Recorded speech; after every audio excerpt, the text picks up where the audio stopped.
Hara Hara Mahadeva. Let's learn about the eighth Nama, Om Sarvatmane Namaha. The name Sarvatma comes from Sanskrit.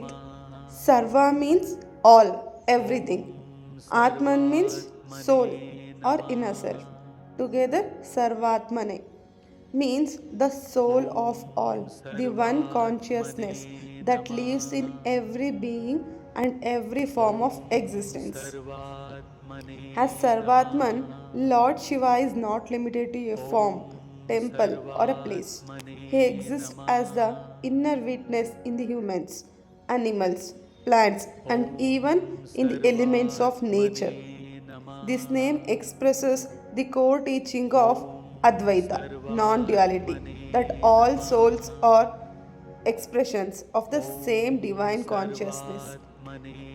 When we bow to Shiva as Sarmatman, we are bowing to the divine presence within ourselves and within everyone else.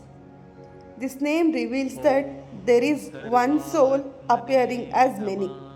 Differences of body, caste, nation, or belief are external.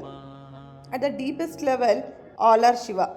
It echoes the Upanishadic truth Sarvam Khalavidam Brahma.